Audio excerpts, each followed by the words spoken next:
biasa ngasih ibu kamu uang. Ternyata ibu kamu setelah kamu kasih uang dikasihkan adik kamu atau kakak kamu yang nggak pernah kerja, terus kamu marah-marah, ini tidak adil. Saya yang memberi nggak dikasih, ini yang nggak kerja dikasih terus. Loh, kamu biasa jadi pahlawan kok turun kelas menjadi apa? Pasien. Kamu milih jadi pahlawan apa pasien? Pahlawan. Jadi sebetulnya faham-faham ekstremis ini dari kegoblokan. Dari kegoblokan berpikir nubuwah sehingga tidak punya rasa ibadah. Lah ini yang menjadi orang-orang ekstrim. Jadi korban pertama ekstremitas itu bukan sahabat tapi Rasulullah Shallallahu Alaihi Wasallam, yaitu Nabi dibilangin oleh mereka, "I'dil ya Muhammad, kamu kalau bagi harus adil." Pikiran mereka kalau adil sama rata sama. Jadi kalau pakai pikiran itu, saya minum di sini itu haram, mau ndak ikut bikin kok minum. Enak tamu, toko-toko mangan, sing masak kangelan urung mangan. Itu jadi edan bareng. Itu sama seperti kasusnya Bahram Al-Majusi itu. Dia itu seorang raja kaya, punya anak cantik. Dipikir-pikir, anakku ayu dirabek nang yo rugi, sing gedhekno aku sing rumah aku dirabi wong liya. Maka dia berpikir mau dinikahi sendiri. Karena tadi melihat Mas Nadif ya orang Kenya tadi, apa Nigeria. Terus malah gak layak itu maksudnya orang. Ini Mas Nadif ini termasuk harus mendukung gerakan tidak ekstrim. Nyawanya masih itu karena barokahnya beliau agak-agak gitu. Tapi nggak sampai liberal ya, agak-agak pokoknya itu. Karena ketika ada gerakan ekstrim di Mesir, itu termasuk dia DPO. Ternyata setelah ada intelijen, beliau pas buka itu nggak makan dulu tapi rokok dulu. Wah, ini mesti orang sekuler, tidak ekstrim. Akhirnya nyawanya sampai sekarang itu barokahnya rokok pas iftar itu pas. Nah, tanya ini masih hidup ya Mas? Ya pernah sepuh sama saya. Jadi pikiran-pikirannya Bahram itu seperti itu. Walhasil akhirnya Bahram itu menikahi anaknya sendiri. Masyhur itu dalam cerita. Jadi ceritanya itu ada seorang wali tidur di Masjid Haram sama Rasulullah, ditemuin gitu. Terus kata Rasulullah, salam saya untuk Bahram Al-Majusi. Ternyata dicari-cari nggak ada Bahram lain kecuali Bahram yang berdua, bahkan anaknya sendiri mau dinikahi. Ya cara berpikir karena seperti itu. Kalau kita berbuat banyak harus dapat banyak. Itu bahaya. Bahaya sekali karena kalau dalam teori beragama itu al-yadul ulya khairum minal yadis sufla. Kalau biasa ngasih ya ngasih saja, itu heroik. Itu bagus. Jangan biasa ngasih sekarang bermental apa? Pas. Makanya saya itu kalau ngajar di pondok yang dulu pernah saya belajar di situ atau yang pernah sepuh itu, dikasih itu bingung ya. Karena saya ya masih waras itu, jadi kalau dikasih itu bingung. Tapi banyak juga guru-guru yang dulu ngaji lama setelah ngajar di pondok alma maternya nuntut, itu saya tidak tahu gitu. Itu sudah ada agak-agak kayak itu tadi. Walhasil si Bahram tadi itu, ini cerita harus saya teruskan karena nggak boleh diputus.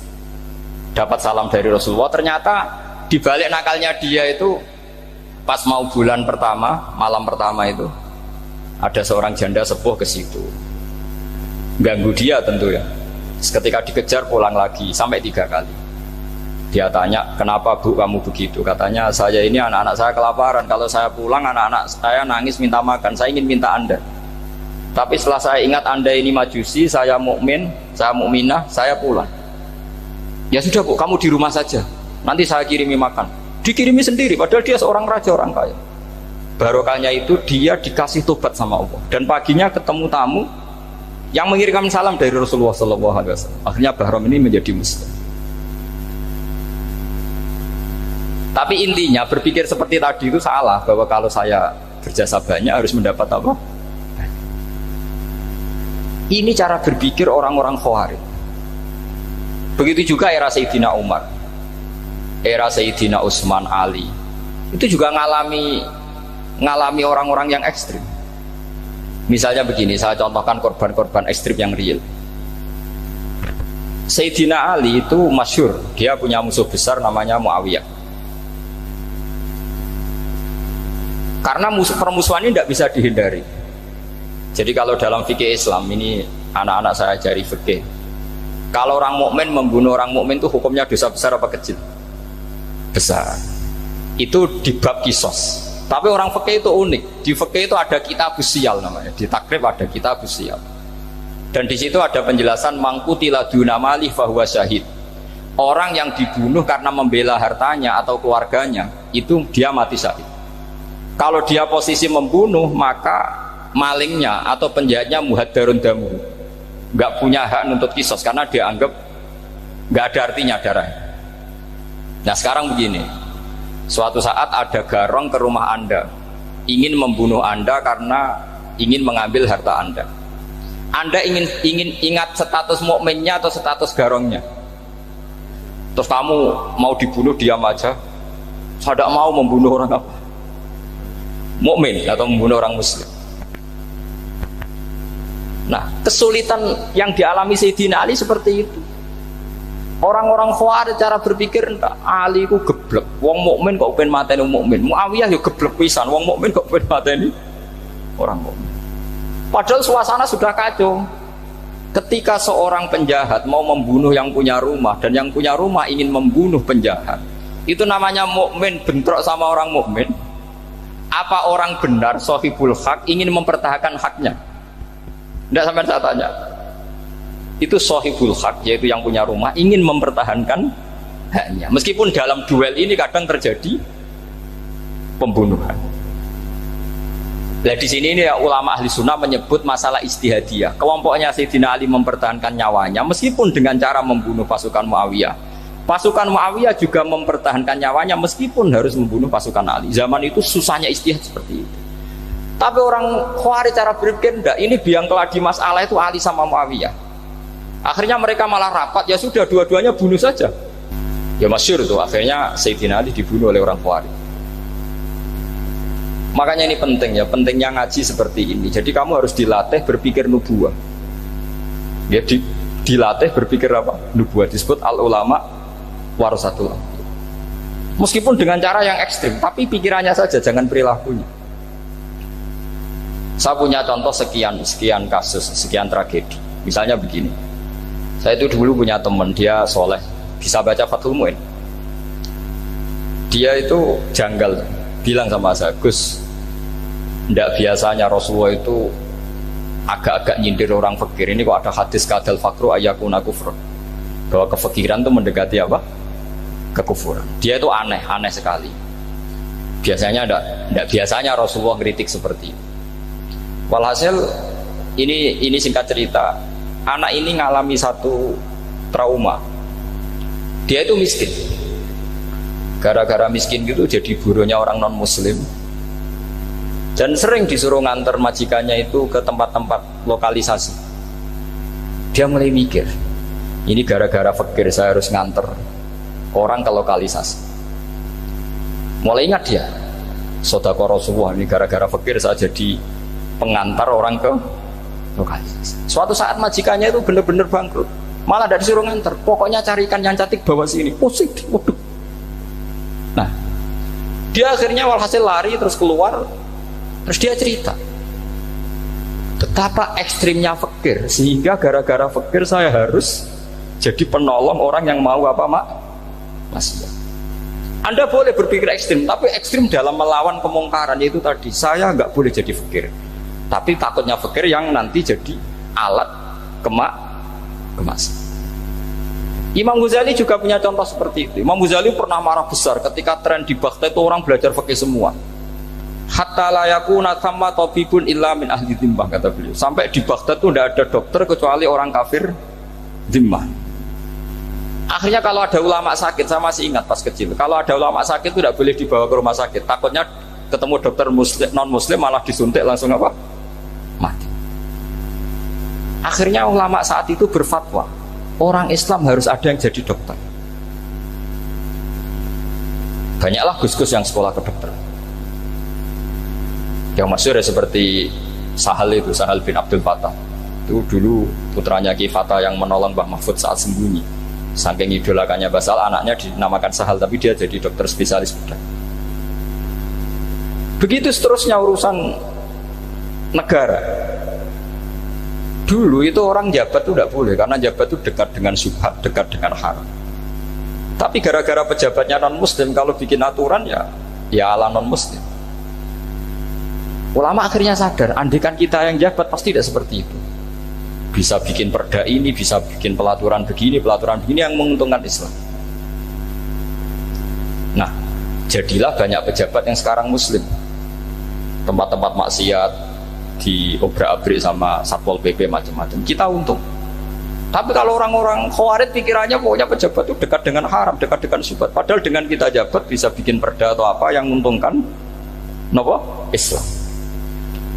Kemudian menjadi masalah baru secara fikih. Ini adik-adik dengerin biar kulino senam fikih. Kalau caleg soleh, misalnya Mas Nadif nyalek, ini tadi tak guyoni, mau jadi bupati ndak, kalau ya mau usah dukung.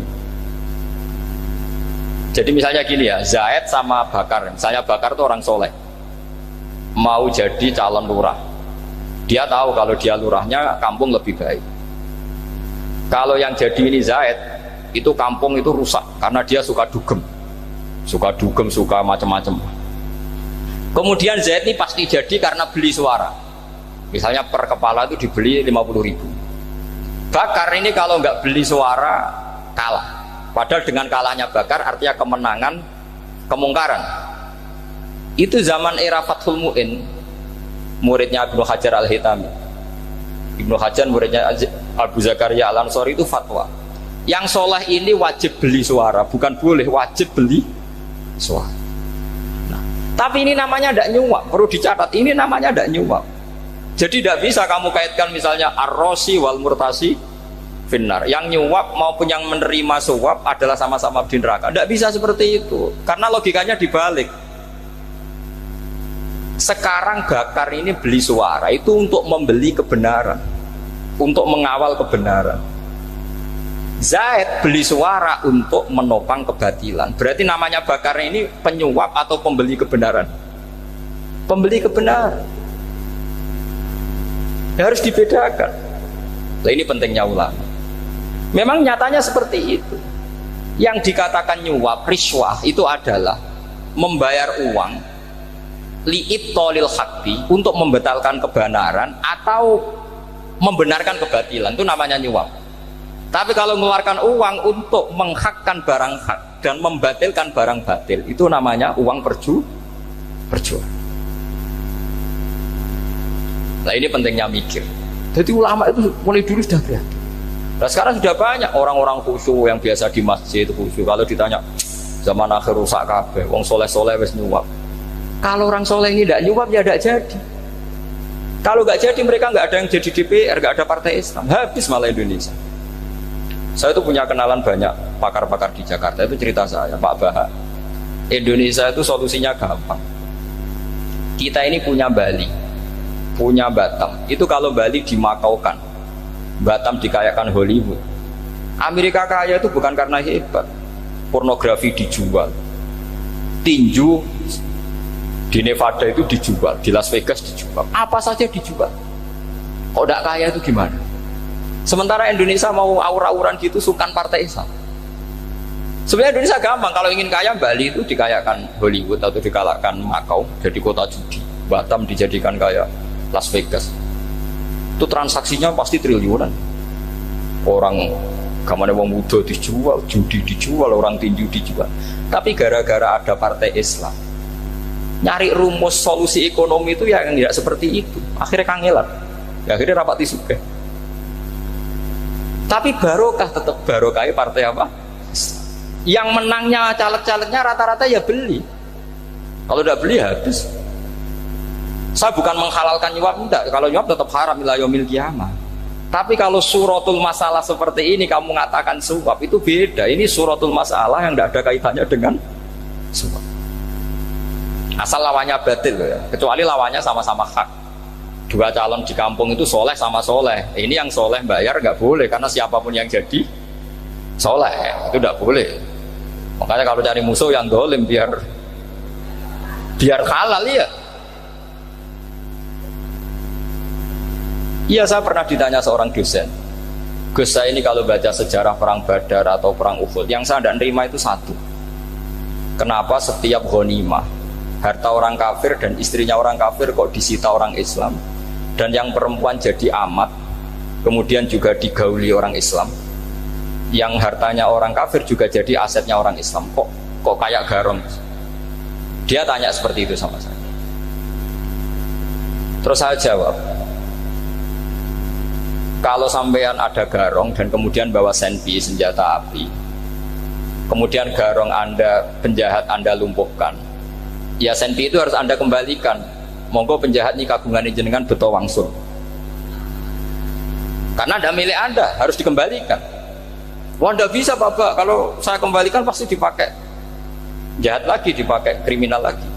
Ya sama, kalau asetnya orang kafir dikembalikan ke orang kafir akan menjadi aset kekafiran lagi untuk menghancurkan kita. Nah, perempuan juga sama. Perempuan itu alat produksi.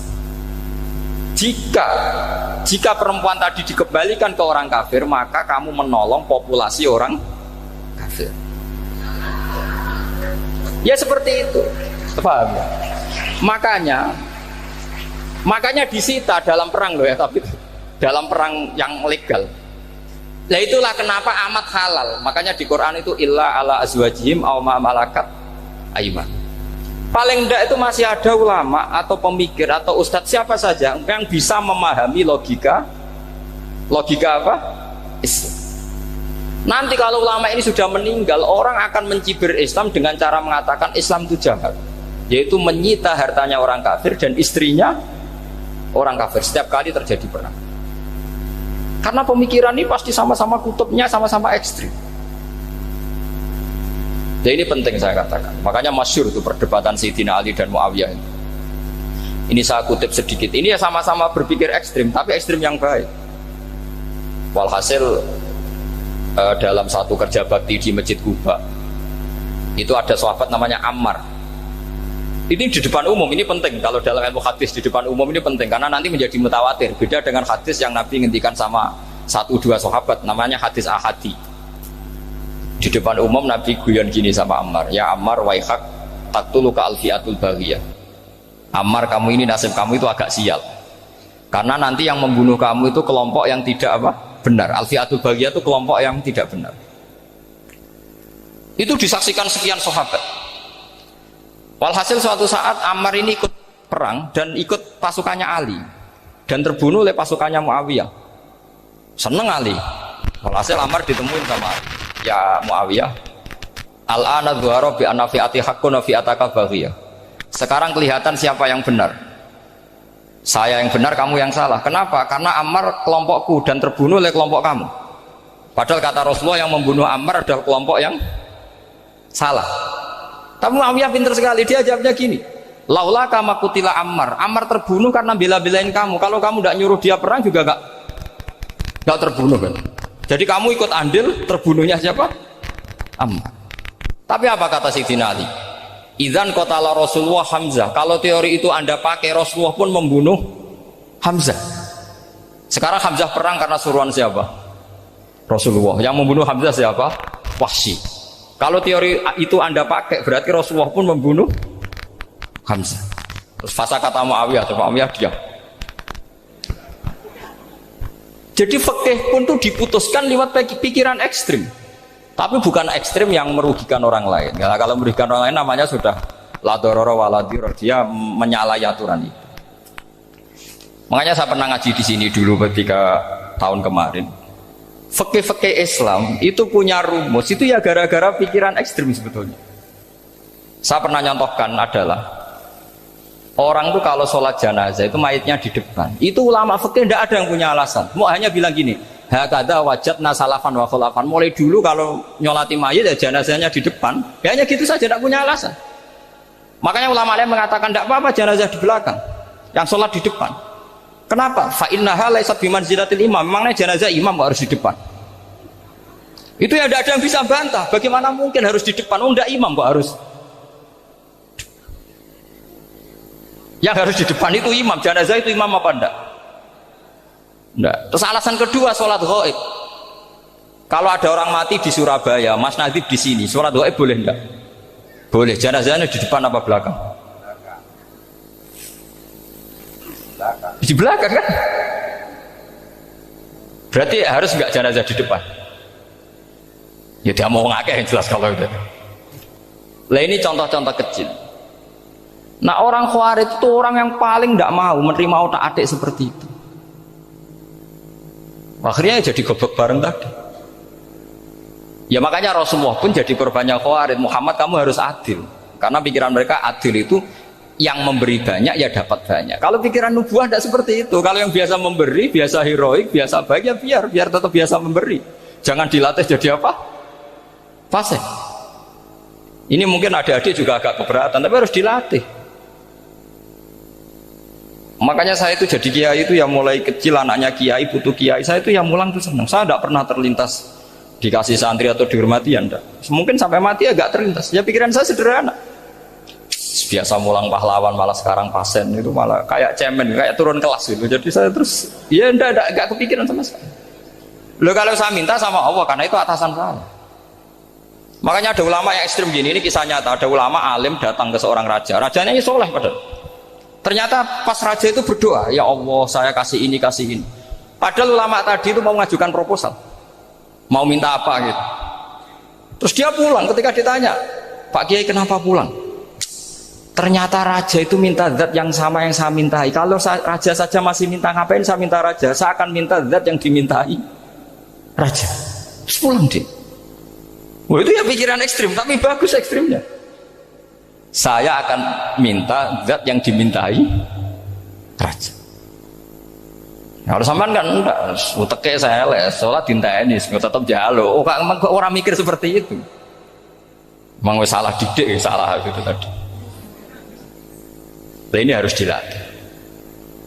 Masyhur itu ketika Nabi pas Fathu Makkah itu, orang-orang Ansor komentari Nabi gini, ketika Nabi sangat happy di Mekah, sangat enjoy di Mekah, kata orang-orang Ansor, amar rojul fa'adroka durok fatun fi ahli wa ulfatun fi asyiroti.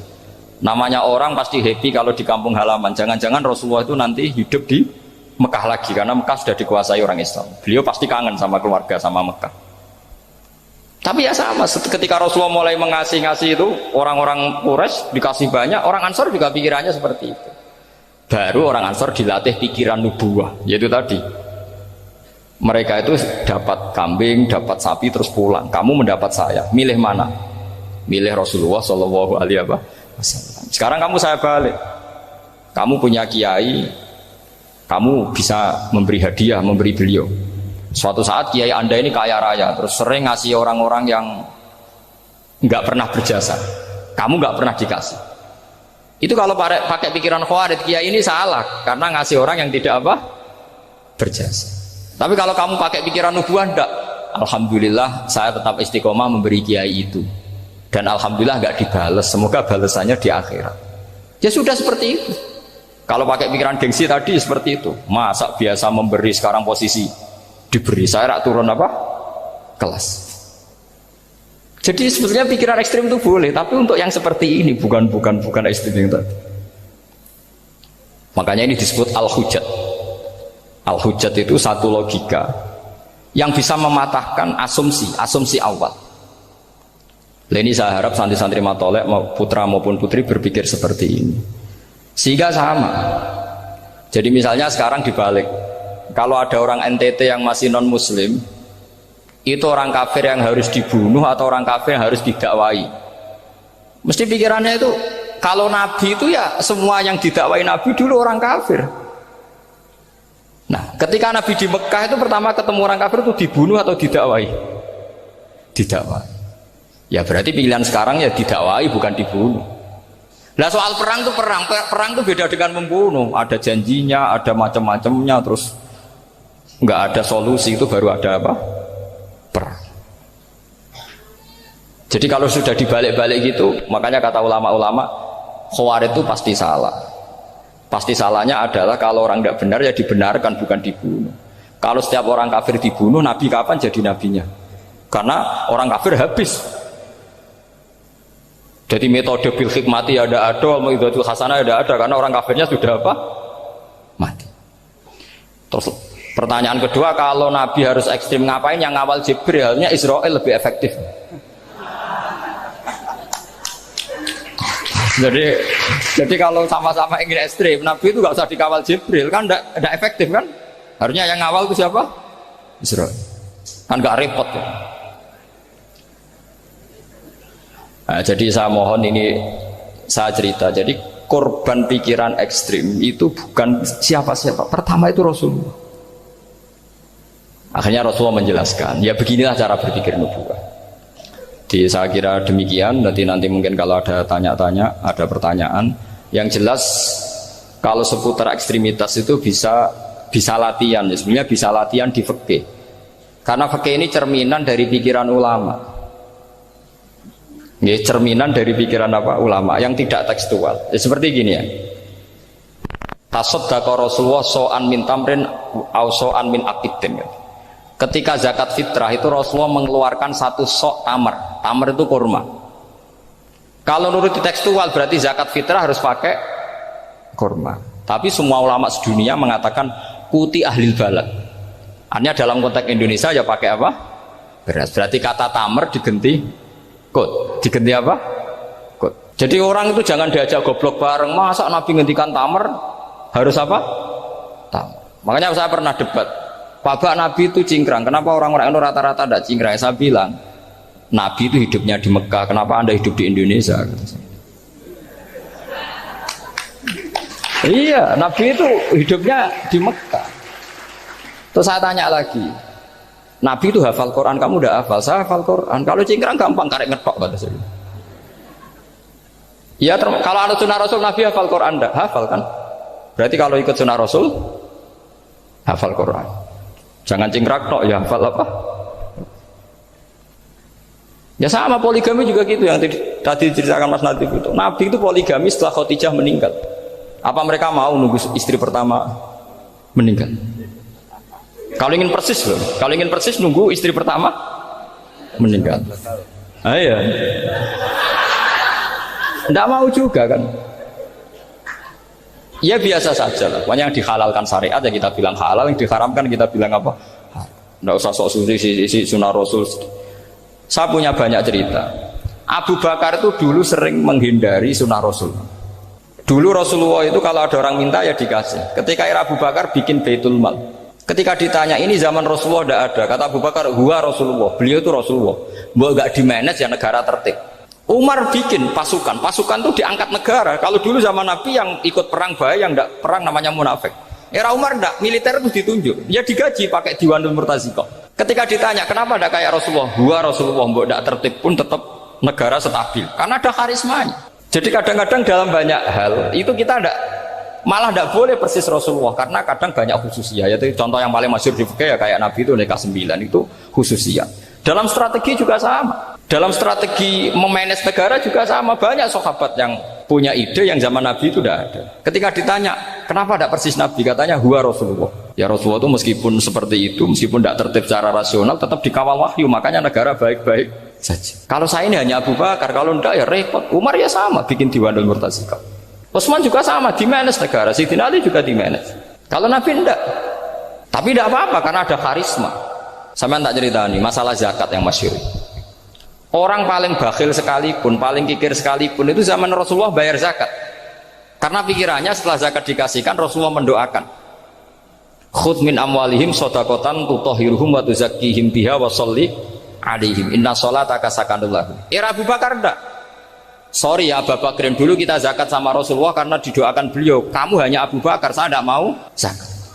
Ya sama lah seperti orang dipimpin ulama-ulama karismatik, orang dipimpin badola itu tidak usah metai, santri sudah nurut. Dipimpin Usman Nazif, gak bikin pelaturan, habis pondok. Kalau tidak ngancam, gak gini, ditakzir, gak gini, habis. Nah, zaman badola dehem tok santri wedi. Mas Nazif dehem tok nggak. Nah, makanya Rasulullah itu tidak banyak bikin pelaturan. Rasulullah itu kalau mau perang itu hanya bilang sahabat, saya besok ditantang Abu Sufyan di sini. Saya mau perang. Oh itu sahabat ikut semua. Orang melihat wajahnya, melihat karismanya sudah tertarik ingin menyelamatkan beliau. Kita tidak akan ridho Rasulullah keluar sendiri. Kalau Abu Bakar ya enggak. Pertama Abu Bakar pidato sudah sopan. Saya memimpin kamu. Ini qatwul litu walastu bi khairikum. Saya ini memimpin kamu, tapi bukan berarti saya yang terbaik. Jika saya benar maka dukunglah. Kalau salah ingatkan. Itu pertama orang-orang bilang apa? Fawwah la uqimannaka bisayf. Nanti kalau Anda salah tak ingatkan pakai pedang. Ya karena hanya Abu Bakar bukan Rasul. Jika diaturlah ini ada militer, ada pengawal, ada baitul mal. Era Umar lebih modern lagi, ada Diwanul Murtazikoh, ada macam-macam. Ya Rasulullah nggak ada. Nah sekarang orang sidik-sidik muni sunnah Rasul, padahal ada sunnah Rasul yang khasnya Rasulullah sebagai nubuwah. Khasnya Rasulullah sebagai apa? Nubuwah. Coba Nabi itu istrinya 9, semuanya cerita tentang tahajudnya Nabi, witirnya Nabi. Apa kira-kira Mas Nadif kalau punya istri 4 ceritanya tentang tahajudnya Mas Nadif? Kan enggak. Nah, jadi saya mohon, sebetulnya pikiran-pikiran ekstrim itu karena enggak mau belajar. Enggak mau belajar. Kalau mau belajar itu kata Imam Ghazali itu dalam kitab Imla, Al-Imla fi Iskalatil Ifya itu. Fal ma'ani awsa'u minal ibarat. Yang namanya ma'ani itu awsa'u apa? Minal ibarat. Jadi yang fal ma'ani awsa'u minal ibarat. Jadi yang namanya makna itu lebih luas minal apa? Ibarat. Nah, ini contoh yang paling nyata ya Sayyidina Ali. Ketika Sayyidina Ali perang sama Muawiyah, itu Sayyidina Ali bilang sebaiknya Muawiyah kirim delegasi, mediator. Saya juga kirim mediator. Terus orang-orang Khawarij karena tadi tekstual. Mahada ya Ali.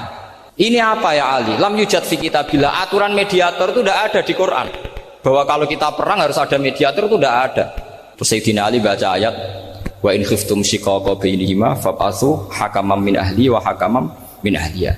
Jika lelaki dan perempuan, suami istri terjadi shiqaq, terjadi konflik, maka suami kirim satu mediator, yang pihak perempuan juga kirim mediator. Terus Sayyidina Ali ngendikan wa amru Muhammad a'dhamu min amri rajulin wa imra'atin. Urusan umat Muhammad lebih serius ketimbang urusan hanya sekedar suami dan istri. Maka kita butuh hakam, butuh mediator. Baru 4.000 orang Khawarij tobat mengikuti pikirannya Sayyidina Ali yang tidak tekstual.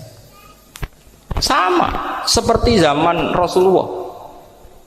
Ketika Rasulullah mau perang Badar, saya ini mau perang Badar kata Rasulullah, musuh saya itu 1.000 lebih, kalian hanya 313, apa kita teruskan? Itu sahabat langsung bilang gini, saya itu hafal teksnya, idzan la naqulu laka kama qalat banu Israil fathab anta wa rabbuka faqatila inna hahuna qa'idun walakin idhab anta faqatila inna ma'akum muqatilun. Ini kelihatan sekali bahwa para sahabat sudah ada tekstual. Orang-orang Bani Israel ketika melihat Musa katanya sakti dan orang dekat Allah, itu cara berpikir orang Bani Israel gini. Walhasil ada perintah supaya Musa itu merangi kaum Jabarin. Orang Jabarin ini gagah-gagah, pikirannya orang Bani Israel, Musa kami itu sakti dekat Allah, ya sudahlah sama Allah saja sana, tak tunggu di rumah kabarnya. Itu kan sama dengan santri Ismedit, roh kiai ini juga, kiai ku juga, terus tak pikirkan seperti itu. Ya sama seperti itu. Nabi ku kekasih Allah, mesti perang menang, serasa tak ewangi mesti menang. Fadhab anta wa rabbuka faqatila inna hahuna qa'idun. Ya sudah kamu berangkat saja sama Tuhan, tak tunggu di rumah. Tapi apa kata para sahabat Ansor ketika Nabi minta supaya mereka dukung di perang Badar? Langsung bilang, idzan la naqulu laka kama qalat banu Israil. Kita tidak akan bermental kayak Bani Israil. Ini tekstual apa enggak? Mereka punya mafhum, punya pikiran. Cara Mas Nadif punya kreatif. Bahwa ini mental yang bejat, kita tidak akan meniru seperti itu. Itu sahabat. Jadi dulu sahabat itu makna di Quran juga ada tekstual. Jadi bisa memahami. Nah sekarang orang memaksa semuanya harus tekstual. Ya meskipun tadi jangan terlalu liar terus menjadi liberal. Tapi saya tidak tahu kalau contohnya Mas Nadif tadi pakai kondom, sistem kondom tidak tahu. Itu pikirannya Jil apa Mas Nadif tidak tahu saya. Itu tidak tahu. Kok sampai sembeling itu saya tidak tahu. Kok lagi juga kalau tidak bisa nyontohkan yang di luar itu, saya itu ya tidak tahu. Mulai dulu ilmunya seperti itu terus ya tidak tahu lagi. Jadi mulai dulu zaman Nabi pun itu sudah ada pikiran-pikiran seperti itu. Jadi tekstual atau harfiah itu ya enggak. Nyatanya sahabat langsung bilang idzan la naqulu laka kama qalat banu apa Isra. Ad-dinu yusrun wala yusyadha hadatina ahadun illa ghalabahu. Yasiru wala tu'assiru basyiru wala tunaffiru. Makanya kowe ora usah sok suci, hidup itu enggak ada pilihan. Misalnya kalau saya ditanya, bina wong fasik itu penting enggak? Penting.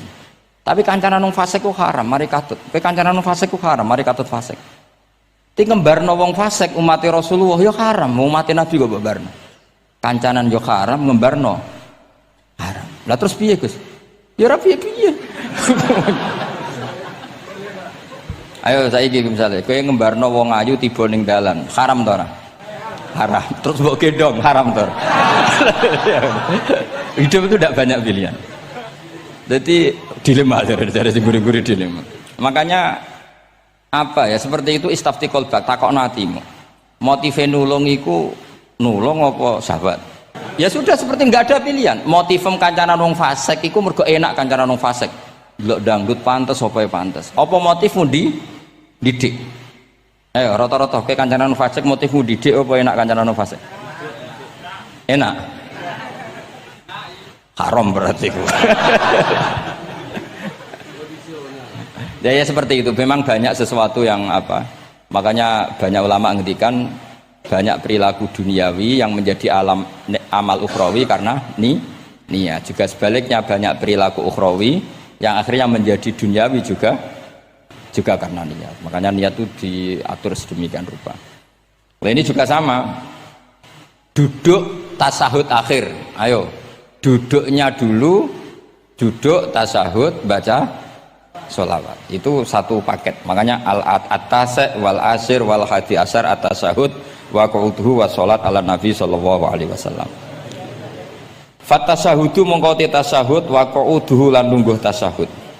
In aqobahuma lamun ana sing maca akibah tapi sami ya. Lamun mungkasi utawa nyusuli huma ing tasahud lan qu'ud apa salamun salam iku ruknani berarti rukun karone.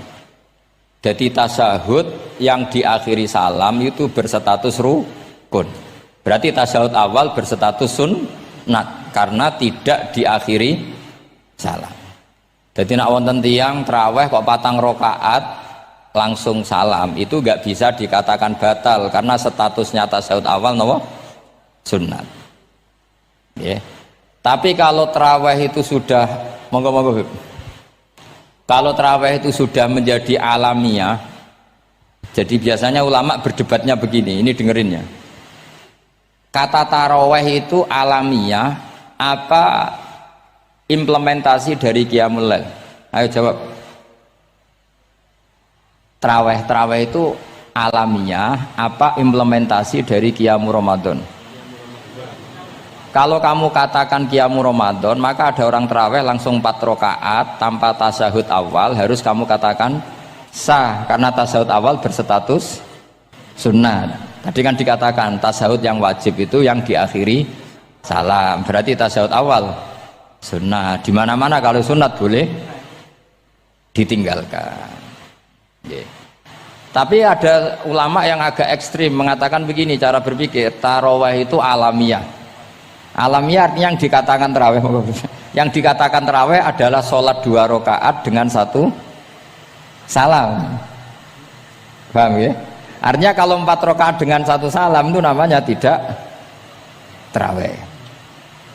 Paham ya? Makanya seperti itu tuh ya gak usah diperdebatkan.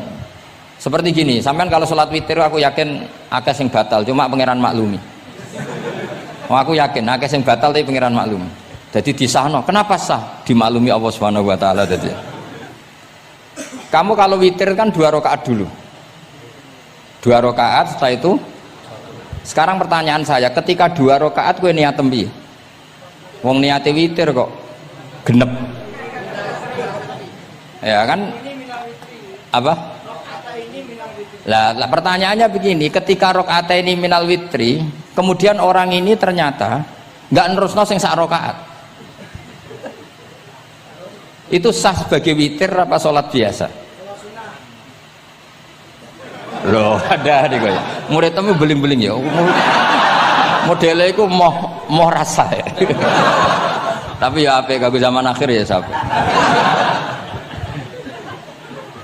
Ndak, ketika 2 rakaat itu jenenge sholat witir apa ndak gitu saja pertanyaan. Orang oleh ngeper, jawabnya ngono tok. Ketika 2 rakaat itu witir apa enggak? Tidak.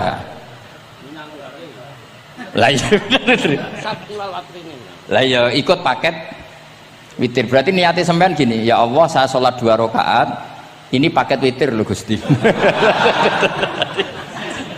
Makanya shollu sunnatan rakaat ini minal witri. Jadi seperti itu kan bingung kita. Nah sekarang begini, ndak ini latihan fikih karena saya pengajar fikih. Kalau ada orang sholat, ya saya ulang lagi ya, ada orang misalnya begini, ada orang sholat terus sarungnya itu pas sampai dengkul, sampai lutut. Kalau dia rukuk pasti jengking pupune ketok. Iku batale ngenteni wis rukuk apa mulai pertama batal? Enggak, jawab saja. Apa? Ketika rukuk apa mulai berdiri sudah batal? Ketika rukuk. Awas eling-eling ya. Ndak, ini undian berhadiah. Itu di Asbawan Nadhair itu ada pertanyaan gini. Lalu yang dikatakan sholat itu apa? Yang dikatakan sholat adalah satu akwalun wa af'alun muftatahatun bitakbir muhtatamatun. Nah, lalu ketika dia rukuk itu batal. Batal yang batal apanya itu, Pak? Wong dia belum berbentuk sholat. Berbentuk sholat itu kan kalau sudah absolut sampai salam. Yang batal itu apanya? Wong sholatnya rong kasil lah. Bingung tuh sampai mesti. Jadi makanya pertanyaannya itu apa ya? Fikih itu kadang ya sudah seperti itu, memang angel. Makanya kalau kamu melihat perempuan itu di takrib itu melihat perempuan yang ajnabiyah itu haram kecuali untuk sekian hal, termasuk mulang muamalah. Ngopi dianggap muamalah, repot. Sekarang pertanyaannya, kamu ngopi demi melihat apa melihat untuk ngopi? Nggak, jawab. Lah anak niate ngopi, mestinya kan brewok lah ya di ngopi ini kan gitu. Cek bakule brewok, cek bakule komisen.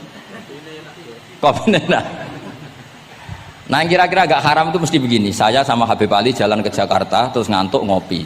Kebetulan bakule ayu, insya Allah halal karena orang niat. Nak sampean kan gak apal. Wah, sing pojok kono wae. Wah, itu mesti haram itu, tak jamin itu.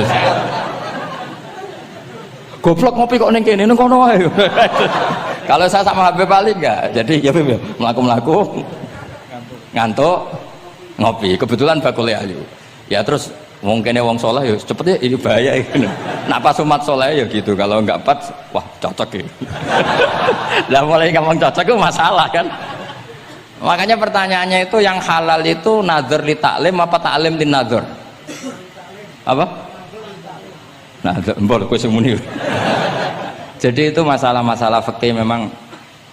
Makanya kalau berteman orang fasik itu hati-hati ya. Kalau itu kamu lihat umatur Rasulullah sallallahu alaihi wasallam yang perlu kamu selamatkan, yang perlu kamu bina, jenenge tarbiyatul fasik, membina orang fasik. Tapi kalau kamu memang bermental fasik, ini namanya mualah, berkawan sama orang fasik. Itu hukumnya langsung rubah. Kalau mualah ya haram, kalau tarbiyah sunnat atau bahkan wajib. Lah takok bedane piye Gus? Ya takok awakmu. Ya sudah seperti itu, enggak ada jawabannya sudah. Wis engko nang akhirat fa yunabbiukum bima kuntum ta'malun. Wis engko apa piyambak sing apa menghisab. Mun kula terusno ya. Wa illa fasunnatani wa illam yaqib huma salamun fasunnatani. Terus ini aturan pokok fikih sebenarnya wa kaifa ada jaza. Sebetulnya aturan duduk itu enggak ada. Kamu duduk gaya apa saja itu sah. Wa kaifa ada lan hale kaya apa lungguh sapa wong jaza mengko wenang apa ikilah kuut. Dados tenggene lungguh teng napa? Tasyahud akhir misalnya kowe sila ya sah, gaya lungguh apa sah.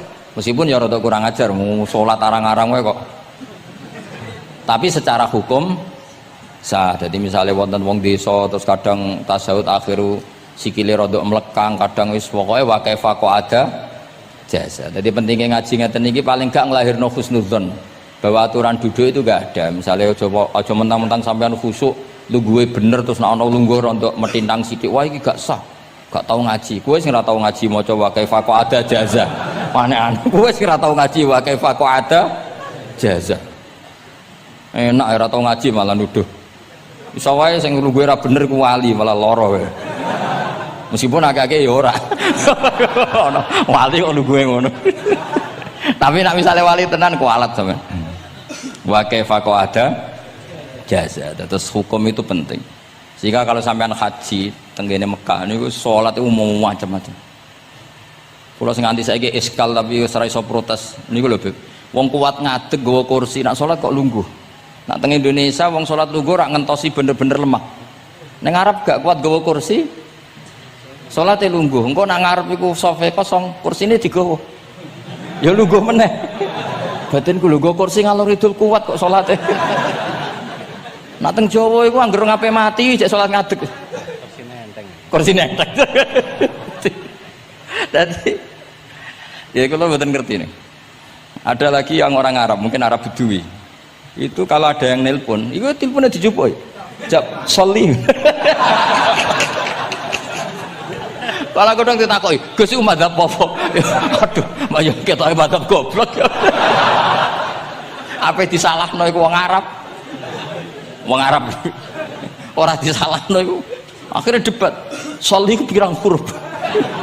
Ya telu nak cara nahwu nggih. Shot, lame sitok kan tasdid berarti telu. Telu wis batal lho. Batal. Pas ya. Yo kok pas. Seru repot. Serepot-repot. Sementing sampean ngerti gitu, terus salat itu wa kaifa qa'ada jaza. Terus ngerti ngaten iki niati ben husnudzon mbek umat Rasulullah sallallahu alaihi wasallam. Nah sampean gak ngerti ilmu iku gampang suudzon. Lungguh kok ngono ning dinggon salat tasyahud akhir lungguhe yo ngene. Lah lungguh yang dilakukan Rasulullah itu bayangan ideal, standar ideal tasyahud akhir duduke ya kaya Rasulullah sing ditirokno para ulama sampai guru-guru kita. Tapi ku tetap standar afdholiyah, standar utama. Tapi sakjane wa kaifa qa'ada jaza. Jadi penting sanggep ae ben mari husnudzon. Di misalnya wong tasyahud akhir kok ambek swilo ngono wis. Anggap ojo tuh, wah aliran nih, ojo ngono sih. Iki bar ngaji Minhajut Thalibin lagi seneng-senenge praktek ngono. Tapi ya ora pati wali mesti. Wali kok kontroversi aneh-aneh. Cuma umpama ngono kowe aja langsung darani gak sah. Apa meneh nuduh aliran. Wis biasa wae, tapi aja praktekno nggih. Pokoke umume wong lah ben gak kontroversi. Tapi kalau ngadepi wong liya tetep kita keyakinan wa kaifa qa'ada jaza, dengan duduk gaya apa saja sah. Kados sing teng Arab yang gendut lho Beb, nak salat kan sikile di slujungno. Mergo jajal tahiyat kados umume tiyang nggih geblek kula nate ora wong gendut nata wetenge kan gak iso. Dadi lungguh sikire to bujur. Lah mergo jajal praktekno guling tenan. Nah niku takbire ya wa kaifa qa'ada jaza. Tapi Pak Ngangan ya ora sopan, wong sowan pangeran kok ngono iku terus piye? Lah Pak ini baru kayak ngaji gitu, terus wong niku ben gampang husnudzon ambek umat Rasulullah sallallahu alaihi wasallam. Mergi kita tuh gak mungkin bayangno donya ideal itu ora mungkin. Kok jeneng roh tiyang tawaf ngono semua macam-macam. Coba misalnya mboten enten pendapat Imam Malik sing darani batale wudu nyuwun sewu lamsu maknane jima. Madzhabe Abdul bin Abbas. Lah sampean tawaf ya mesti rasah, mesti kedemek wong wedok. Kedemeke wong ayu-ayu, kadang kowe ya gelem tenan. Lha itu satu-satunya solusi ke kita intikal napa? Mazhab. Oh, tetep ra iso ora kedemek. Wis aku ora ganteng lah tetep kedemek. Niat khusyuk iki tetep kedemek. Apa meneh awale wis rapati khusyuk. Lho kula wis wong khusyuk ae kedemek. Kula nate tawaf haji, kula haji tahun 2012 nomor 13. Bar tawaf Beb niku tok saiki ku entuk bojone wong ya. Dadi ndekne nyangka aku bojone dicekeli pundakku. Wong tawaf wong lanang kan ngomong kan dari belakang kan sama semua. Bareng terakhir diduluk, lho jebule ora. Piye gitu. Lah aku ya ora krasa lagi usul pangeran aja bayang. Aku aja bayangno kok sampeyan terus krasa mboten. Wah ngenyek wong niku, ngenyek wong. Mboten kula pas niku intenan eling pangeran tenan gak krasa ora sing nyekel. Pas niku lho bos sak teruse ra pokoke pas niku. Mergo iku Beb tawaf kula nu setengah 3 esuk. Sak fase-fasene wong nak yamono wae eling pangeran to Beb. Dadi pas khusuk-khusuk nganti ana wong nyekel iku gak kerasa. Bareng bar tawaf jebule wong wedok bojone wong. Wah matane wong. Mulane Quran nak ngelingno kita iku napa? Faman farada fihinnal hajja fala rafasa wala fusuqa wala jidala fil hajj. Jadi potensi fase iku malah pas haji. Fil haji fi iku ing dalem. Lah kok mboten sebuti teng Arab niku wong nak mboten haji iku wajahe ditutup nganggo cadar. Tapi nak pas ihram malah wajah wajib dibuka. Iku wis mari uji nyali tok. Kalau nate di konco khusuk tenan ya khusuk alim. Niku nate di kesempatan ngambung Hajar Aswad. Pas sampai ngambung, pas entuk detik ngambung, pas ana wong Turki wayu pas ngambung. Niku cerita teng kula, cara tak terusno Gus. Iku ora kena Hajar Aswad. Kena pipine cah wedok niku. Lho pangeran niku kok iso detiknya sama Bu. Pas sampai ngambung, pas posisi Turki yo, wayu Gus. Lha iku wong alim eling ayune, ora eling Hajar Aswad. Rezeki. Mulane Hajar Aswad itu ngenes, mulane dari Hajar Aswad aku dhisik putih. Gara-gara dosane Bani Adam dadi ireng. Mane kata yang haji nangis kan termasuk niku, nyesal deh. Jebule wong sing rayu bojone tok wong nundune wayu kabeh. Sing bagian niku maksudnya. Dadi jan repot. Pangeran niku nguji ngoten, faman faradha fihinnal hajja fala rafatha wala fusuqa wala jidala fil hajj. Bener nak salat. Sak fasek-faseke wong pas salat iku mesti warung lanang-lanang. Salate ning masjid ngarepe wong lanang, pinggire wong lanang. Haji mboten. Masjid Haram, masjid paling suci sak donya, tapi itu uji nyali tenan. Kalau di kanca haji beb tiang Magelang khusuke sak pol. Selawase ra tau salat jejer cah wedok. Niku salat jejer cah wedok sing disuci cah wedok. Nangis betul. Lah kula rapati khusuk ya ora nangis biasa wae. Nangis. Lho sampean nek musim haji beb kan kredit. Dadi kanan kirine wedok ning ngarepe wedok. Dekne sujud gelem ra gelem kudu ning bokonge cah wedok. Sing ning cerita-cerita kitab lho, nak haji hujud iku ning bokong. Lha iku tebakan bokonge wedok. Nangis. Gus kula niku tiyang Magelang, sak urip-urip kula ora tau jejer wong wedok. Wong khusuk. Kaya bakat dadi wali, kaya wong khusuk. Nangis bar haji. Gus kula napa hajine mboten ditampi kok nate ngalami sujud. Aku piye ben ngandani wong khusuk bingung kok ngandani wong khusuk. Ngongkon istighfar ngundekne ra salah wong kepeksa. Ngongkon nikmati wong khusuk kok tak kon nikmati. Lho cara sing takok sampean. Aku meni gayamu. Jawabnya gampang, cara sing takok sampean jawabnya gampang. Nggih piye? Paling gayamu apa? Iki sing takok wong khusuk. Ya akeh sing takok sampean gayamu. Sing takok nu tiyang khusuk mek nangis tenan nyesel. Memang haji itu unik, makanya Allah ngikatkan fala rafatha wala fusuqa wala jidalu fil hajj ing dalem pas nglakoni. Mencen uji. Jidal kayak ngoten. Ono wae sing mari muring-muring. Wis niat khusuk, niat sabar bebe. Ono wae sing marai muring-muring. Memang ujian betul. Lho kula nek wis kecelok wong gak gampang muring-muring. Wis terkenal lah nek kula seneng guyon ra gampang muring-muring. Nate badhe niku beb. Romyu tanggal 11 umumnya haji Indonesia rak koblas zawal melok beb teng rombongan tiyang ni warung tok Mina wonge diding-diding iki ajaran napa Romyu kok koblas zawal nabi ku ora tau Romyu koblas zawal nabi mesti Romyu ba'da zawal ngamuk-ngamuk sakjane kula mboten mutawif kula mboten kaji gaet mboten kaji tenan nganggo dhuwit nak gaet diamuk wajib meneng ya engko iso di PHK nak akhirnya kula ngomong ngene akhirnya kula dijakno Pak Bak sampe sing ngadepi. Ya Nabi ora tau Romyo koblas zawal tapi ora tau ngamuk-ngamuk koyo kowe ya. Mangkel opo. Lah ya Nabi ora tau Romyo koblas zawal tapi ora tau ngamuk-ngamuk koyo kowe ya. Repot. Akhirnya aku wah, jare kaji oleh jidal akhirnya. Iya padha jidal. Ra iso Kang. Pamane ngajak bojo wis geger tok. Kula de kanca ngajak bojo sing kancane sitok ngajak bojo wong Jogja. Nah bojo sitoke niku isuk-isuk gek noteh sing lanang. Isuk-isuk gek noteh kopi. Sing di bojo ora gawe noteh. Wong wedok kok piye ngono maksude. Jawabe sing wedok, "Lah piye ijolan?"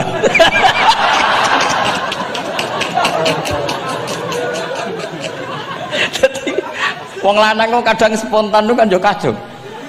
Cah wedok ku cek apike mbek bojone. Piye Mas, ijolan maksudnya. Wis pancen jare amit pas kaji. Ayo sapa sing kaji ora jidal aku ben ora raine. Sing ngene-ngene iki lho. Wong aja ulama aja Habib iku wis gak mlebu kias sing umum-umum ngono. Wes angel-angel. Ono catering terlambat, wah ada saja yang bikin apa? Emosi. Wong kula kaji tak rilek-rilek. Tapi yo sono ngono pidato ning Mina ono macam-macam. Ribet. Itu fil hajj. Allah memang dari awal memperingatkan potensi maksiat itu justru ketika musim haji. Pemene wae perkara dam wis macam-macam. Mun kula terusno sing penting kaidah teng salat wa kaifa qa'ada jaza. Kados wingi Imam Rafi'i dawaken salat sujud mau cukup watul jabha. Niku nggih guling-gilingan ben gak gampang suudzon mbek tiyang lintu. Nah, kita piyambak ndak akan mempraktekkan itu. Kita tetap sujud melibatkan 7 anggota. Cuma nak ana sing ngono gak gampang suudzon. Wong bar ngaji minhajud dalibin. Dadi ana gunane lah. Wa kaifa qa'ada jaza. Jadi duduk dengan gaya apa saja berstatus sah. Ya, duduk dengan gaya apa saja berstatus sah. Tapi saya ulang lagi, tentu kita tidak mempraktekkan itu.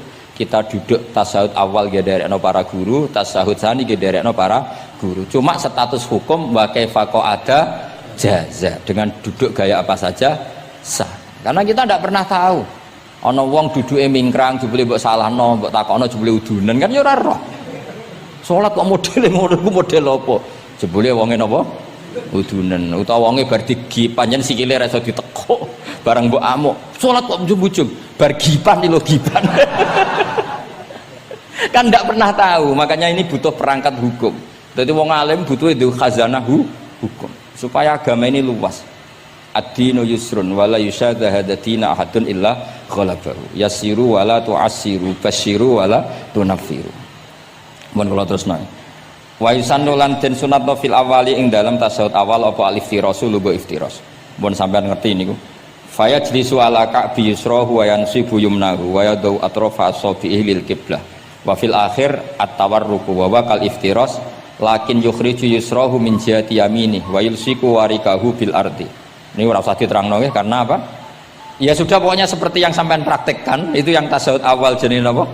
Iftiras, yang tasyahud tsani jenenge tawarruk. Ora usah diterangno malah dimaknani malah bingung sama. Wal asah yaftarisul masbuk wasahi. Nah, meskipun imam itu tasyahud akhir, masbuk tetap bergaya tasyahud awal karena masbuk tidak diakhiri salam karena dia nanti berdiri lagi. Nah, kalau sedikit mau cerita masbuk bahwa agama ini proses. Ya, saya ulang lagi, agama ini proses. Dulu para sahabat itu kayak cacilik Kudus, kayak cacilik Indonesia. Jadi dulu para sahabat itu kalau Nabi sudah rakaat ketiga atau rakaat kedua, niku takbir terus sholatnya digebut. Digebut, wis kayak cacilik-cilik kita kayak cilik kan orang imam wis rakaat ketiga kayak takbir ngebut. Nah, engkau bar ngebut nganti bar. Jadi imam rakaat ketiga kita tahu-tahu rakaat ketiga mereka nyelip. Engkau imamnya salam ya melok salam. Itu kecerdasan itu tuh pinter. Dulu zaman sahabat ya gitu, agar Nabi rakaat ketiga sahabat datang takbir ngebut sampai rakaatnya sama dengan Nabi salam terus ikut. Nah ditakoki Nabi wis pirang rakaat jong nggih 4 rakaat. Lah kowe karek kok 4 rakaat nggih ngebut Nabi. Itu dulu gitu. Sampai ada Mu'ad bin Jabal, makanya disebut di antara spesialis fikih itu Mu'ad bin Jabal, ketika beliau karek sama Nabi, beliau ngikuti Nabi, kemudian Nabi setelah salam beliau menambahkan rakaat yang kurang. Terus semenjak itu jadi syariat kalau untuk masbuk ngikuti imam, setelah imam salam menambahkan rakaat yang ditinggalkan. Terus dibakukan sampai sekarang. Dulu enggak seperti itu. Dulu sholat ya kenalan, jenengan daleme pundi. Oh, ya pun tengah-tengah sholat. Jejer wong ora kenal, jenengan tiyang pundi mboten nate ngertos kula tiyang mriki. Nggih ngoten riyen. Nggih. Sahabat yang pun terpelajar ora roh nak ngono iku batal salat. Sampai setelah salat Rasulullah sallallahu alaihi wasallam matur, "Inna hadhi salat munajah." Salat iku munajat dong ya. Nak omong-omongan mbek pangeran ae ora usah mbek Bani Adam. Akhirnya semenjak itu salat ngomong mbek Bani Adam hukume batal. Sebelum itu ya ndak. Nah, makanya agama ini proses, sehingga fiqhud dakwah itu harus dihidupkan. Sekarang enggak orang langsung pakai fiqhul ahkam, akhirnya umat ini melayu. Harusnya yang dimulai fiqhud dakwah. Jadi dulu Nabi berkali-kali kecewa be umat itu, tapi Nabi ngempet karena prosesnya fiqhud dakwah. Yo nate wonten tiyang niku nyuwun sewu ijek di penggawean maling. Sowan Nabi di wis masyhur. Nabi mau ngangkat dia cong kowe salat. Ada sahabat yang nyuwun sewu rontok usul ning Nabi. Ya Rasulullah, dia punya penyakit sering maling. Kenapa ndak kamu larang supaya tidak maling? Nabi jawab ngeten. Sayanhahu ma yaqul. Nah dekne kok salate wis bener ditampa pangeran kok mari-mari di. Itu termasuk yang diperkuat oleh ceritanya Habib Zain bin Semit dalam kitab Al-Manhajus Sawi. Ada orang preman agak suka malak orang gitu. Tapi nak sholat tenan. Tapi ya malak. Jadi contohnya ya kayak ora usah takok. Ya fase ku macam-macam preman ono ngegeng delok wong wedok ono delok dangdutan terus ono macam-macam. Tapi nak sholat khusyuk. Ada seorang wali yang mangkel. Mangkele iku gunane apa kowe sholat wong ijek fasik. Jawab orang tadi, saya masih hafal kalimatnya yang diceritakan Habib Zain. Ada'u lisulhi maudian. Saya tetap ingin ada alasan saya berdamai dengan Allah. Jadi aku nak pas maksiat itu kan hubungan saya dengan Allah kurang baik. Maka saya tetap akan menjaga 1-2 perilaku saya yang saya menjaga perdamaian dengan Allah. Istilahnya dalam bahasa Arab ada'u lisulhi maudian. Saya tetap punya sisi musolahah berdamai dengan Allah. Sehingga suatu saat mungkin Allah pas ridho, sholatnya dia makbulah, kemudian dia jadi wali. Makanya kita ini nggak pernah tahu Allah ridho pas kita apa, juga nggak pernah tahu Allah benci pas kita apa. Sehingga ra iso sampean muni apa gunane kaji nek ijek lakuane ngono, apa gunane ngaji Minhajut Thalibin ora usah ngono. Saya pas sampean ngaji, pas ra paham terus ridho mek kodok qadar. Wah diridani pangeran, wong kondang tenan, wong ra paham kok ridho mek kodok qadar. Sing paham ujug, wong goblok kabeh sing pinter aku tok. Waduh, nyoro lek kula nang. Jadi kita tidak pernah tahu Allah itu meletakkan ridhonya di mana, meletakkan sukhtunya di mana. Wonten orang Hawariyin dalam cerita Ihya. Orang Hawariyin itu orang-orang hebat, wali-walinya Allah, pengikut Nabi Isa. Ono preman liwat. Si preman ini spontan melihat orang-orang soleh itu tertarik, langsung ikut gabung. Saya ulang lagi, langsung ikut. Si wali di antara Hawari ini ada yang risih. Aku terkenal wali kok jejer preman, risih dia. Maka si wali tadi mempercepat jalannya karena risih jejer nama preman. Sing preman dari awal memperlambat jalannya karena dia bilang misli saya seperti saya nggak layak berjejer dengan orang soleh. Intinya si preman menjaga kesopanan, si wali memelihara keangkuhan. Jadi si preman dari awal dia sudah merendahkan jalannya karena nggak ingin sejajar. Si walinya tambah banter karena ingin nggak jejer. Allah saat itu juga menfirmankan ke Nabi Isa karena masih zaman nubuah, Isa liyas ta'nifa al amala. 2 orang ini memulai amal dari nol. Wali ini tak hapus semua amalnya, preman ini tak hapus semua dosanya. Semuanya 0-0. Yang satu untuk barokahnya adab, yang satu untuk afatnya ujub. Jadi mulane dadi kiai koyo kula yo repot, nak ketemu fase kok repot. Ape kancanan kok diamuk sampean rontok garis keras ngene iki. Gus kok kancanan wong fasik. Ape ra kancanan kok nang ujub. Mulane kula ora jelas ya perkara niku ngoten tak dudono. Kenapa Gus Bak sikape ra jelas? Ya bawaane wong alim ora jelas, bocah kok kandhane angel. Dadi bawaane wong alim ora jelas. Tapi ora jelas e wau karena ape kancanan wong fasik. Engko kancanan wong fasik kok dadi syariat ya ndak mungkin. Sok suci ya ora. Nah, makanya didawakan Allah laisa laka minal amri syai'un au yatuba alaihim au yatu. Jadi wong fasik potensi ini disepuro pangeran tapi ya potensi disiksa pangeran. Nah delok potensi disepuro kita oleh ngancani, nah delok potensi disiksa kita ora oleh. Masalahnya kita tidak tahu. Nggih, masalahnya kita tidak tahu. Delok tengene cerita-cerita wali. Wong sowan Sunan Bonang iku nggawa gula salam templek ra mesti dadi wali. Kali Jogo sing kenale lewat begal dadi wali. Kali Jogo kenal Sunan Bonang pertama iku mergo napa? Begal. Kenalane wae lewat begal.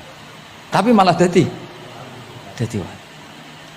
Suraka kenal Nabi ku perkara ape bacok. Mergo dekne ku ana sayembara sing iso nyekel Muhammad, ya tentu dijangkar wong sing ngomong wong kafir, sing iso nyekel Muhammad. Mulane dadi kiai ku bingung. Nak nyeritakno tareh kok nyebut Rasulullah kan gak mungkin wong kafir kok gawe sayembara sing nyekel Rasulullah sallallahu alaihi wasallam dikei hadiah. Ya mosok wong kafir kok sayembarane muni apa? Sing nyekel Rasulullah sallallahu alaihi wasallam tak kei hadiah. Sing bacok Muhammad Rasulullah sallallahu alaihi wasallam tak kei hadiah, kan mboten mungkin wong kafir kok muni ngono. Sing kiai sing bingung sing nyritakno kiai apa muni? Sing nyekel Muhammad tak kei dhuwit. Muni Muhammad kan kadung ra kulino wong. Cara sampean dadi kiai ya milih ndi? Nyritakno omongane wong kafir. Milih. Mulane kula bilang kadang kiai ora di pilihan bahasa. Mergo mulane Imam Suyuti sopan-sopane wong, tapi nek muni Iqra ya Muhammad. Mergo iku satu-satunya kesempatan jangkar Kanjeng Nabi. Kan sing dawuh Allah Iqra. Lah mesti Iqra ya Muhammad. Mergo Allah sing dawuh ning Kanjeng. Tapi nek kita ning Kanjeng Nabi kan gak mungkin muni ya Muhammad. Sekamane ana sayembara, sapa sing iso nyekel Muhammad tak kei unta 100. Surakoh tertarik ikut.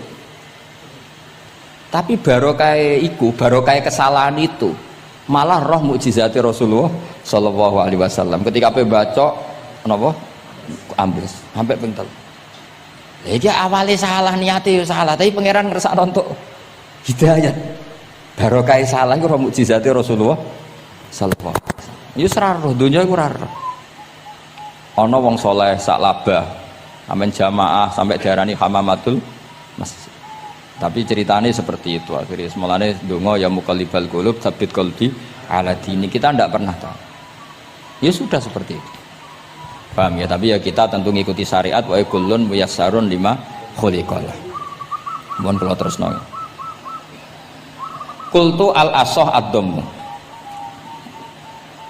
Terus sing donga sing diwaca teng tasyahud nggih kula waca bismillahirrahmanirrahim. Qultu ala sah wa anna Muhammad Rasulullah sabata fi sahih Muslim wa alam wa aqalli salat ala Nabi sallallahu alaihi wasallam Allahumma sholli ala Muhammad wa ali wa ziyadah ila Hamidum Majid tumeka maring Hamidum Majid. Berarti kados kita napa Allahumma sholli ala sayyidina Muhammad wa ala ali sayyidina Muhammad kama shollaita ala sayyidina Ibrahim wa ala ali sayyidina Ibrahim terus sampai fil alamina innaka Hamidum Majid. Lan iki sebagai penutup kula badhe cerita kula gadah kitab namine Hasyatut Turmusi. Hasyatut Tarmasi atau Turmusi ini karangannya Syekh Mahfud Termas. Beliau adalah murid Sayyid Abi Bakar apa? Syato Sohibul Li'ana. Terus guru dari Basim Asyari. Beliau teman dekatnya Habib, mbahnya Habib Anis. Berarti Anis bin Alwi bin Ali. Jadi temannya Sohibu Simtiduror. Itu beliau cerita tahiyat itu adalah perwujudan dari dialognya Allah kalian Kanjeng Nabi. Terus ketika Kanjeng Nabi dugi Sidratil Muntaha, nggih, ketika dugi napa? Sidratil Muntaha, Nabi maos napa? At-tahiyatul mubarakatus sholawatut thayyibatu lillah. Mun Nabi mandek terus dijawab kalian Allah, Assalamu alayka ayyuhan nabiyyu wa rahmatullahi wa barakatuh. Allah mandek. Terus Kanjeng Nabi niku mboten kepengin saking senenge teng umate bahwa kebahagiaan itu hanya untuk beliau, saking sayangnya teng umate. Terus ditambahi assalamu alaina wa ala ibadillahi sholihin. Jadi ini barokah syafaat Rasulullah sallallahu alaihi wasallam. Jadi sakjane saking Allah namung assalamu alaika ayuhan nabi, hanya untuk Kanjeng Nabi. Tapi Kanjeng Nabi carane nego. Ampun nek Gusti niki umat kula wong kudus kathah ngono dadi kira-kira ngono. Dadi ya pangeran ya dinego ampun nek Gusti niki ditambahi assalamu alaina wa ala ibadillahi sholihin. Niku sami kalian wala saufa yu'tika rabbuka fatarda. Muhammad, kamu akan saya kasih nikmat kemudian kamu puas. Jawabannya Kanjeng Nabi napa? Fa wallah la arda wa wahidun min ummati finnar. Kula badhe jenengan puas no Gusti, saya tidak akan puas selagi satu umatku min ahlil ijabah min ahli tauhid masih di neraka. Karena kados kula yo bingung, mbek wong fasik yo bingung, ape gedeng umat Nabi, ora gedeng umat sing kumat. Ora tau waras. Yo bingung tenan ngadepi wong fasik ku. Gedeng piye-piye iku umat Kanjeng Nabi. Ora gedeng sing ngerusak tatanan yo wong iku. Sampeyan milih gedeng apa milih seneng? Nah sampeyan jelas kan akeh sing akrab. Sing bingung kok wong saleh ku bingung. Lho nek wong saleh kan penak kan cara wong fasik santai wae pancen bagian dari itu. Bingung saleh. Ulama ra bingung ya rapati ulama. Mergo jajal sampean misalnya ngadepi wong fasik bingung. Ora mbok bina, engko ya disalahno pangeran. Mbok bina kadang yo kakuwati wong uteke wis ora. Pokoke angel urip ku angel. Lho nak Kanjeng Nabi karwan pinter ana diwarai pangeran. Sampeyan sing mari sapa? Curang ku. Tapi yang penting dari itu kita tahu bahwa hubungan wong fasik mbek wong soleh atau wong soleh mbek wong fasik, sing jelas dalam adatu Rasulillah itu tidak hubungan kebencian. Itu yang sampean harus catat, tidak hubungan kebencian. Wong Nabi sering donga Allahumma hdi qaumi fa innahum la ya'lamun. Bahkan Nabi nate ngendikan syafaati li ahlil kabair min ummati. Sakniki mboten soleh sithik ambek wong fasik ku gedhe ra karo. Kok ambek wong fasik, ambek sing wong tahlil lho gedhe. Mergo beda madhab. Ambek wong sing beda pendapat iki gedhe. Ini ku mboten enten sanate, hubungannya tidak boleh seperti itu.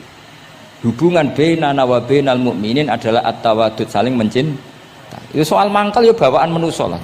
Jenenge bar dipisah iku ya mangkel. Duit dikemplang ya mangkel. Itu wajar lah mangkel sekadarnya. Tapi kita tetap menaruh empati bahwa sosial seperti ini tidak terus menerus. Bisa saja suatu saat dia soleh sekali, dia menyaur semua uang yang dia bawa, bahkan melipatkan, tapi bukan karena riba, melipatkan kesalahannya menjadi kelipatan kebaikan. Lo kata lo, tiang niku fasik, ketika soleh ku kesolehannya terus over, mergo ngodoi fasik. Sampai kiai ku ya bingung nak didolani wong mualaf ya. Mergo dekne Islam anyaran ya, terus salat ku qobliyah ba'diyah, tahajud duha. Sampai kiai niku isen mergo wis suwi ra duha ra tahajud. Kiai ana wong fasik tobat ra isen bebe rata-rata bebe. Isen mboten? Isen biasanya ibadahnya lebih. Ya, jadi kiai kan saking suwine ibadah. Kaya kula kan mulai cilik Gus, wis biasa salat iki. Ketemu wong lagi tobat. Qobliyah, ba'diyah, duha. Nak Jumatan mangkat jam 11. Gus, bingung kan? Kene main masbuk kan. Aduh. Mulane santri agar ono ibadah tenanan, oh anyaran niku perkarane mangkel kalah napa? Saingan. Serepet. Wis pancen yo repot urip-urip. Angel ngadepi donya nu angel, wow. Tapi Rasulullah itu kayak apa? Hubungannya ngendikan Allahumma hdi qaumi fa innahum la ya'lamun. Ketika sama orang fasik malah Nabi ngendikan apa? Syafaati li ahlil kabair min ummat. Syafaatku iku iso nulungi wong umatku senajan to dosa gedhe. Ya tentu ora kok terus dadi syariat. Ngono dosa gedhe oleh ya pun ngoten. Kowe dosa gedhe sul khotimah taqabbalallahu minna minkum aneh-aneh. Cuma niki kula cerita, kebencian sama orang-orang sana, orang-orang seperti itu tidak sunnatur Rasulillah sallallahu alaihi wasallam. Sunate Nabi niku nek ana wong fasik iku didongakno dibina. Mergo piye-piye iku umate Kanjeng. Masyhur kan ada sahabat itu namanya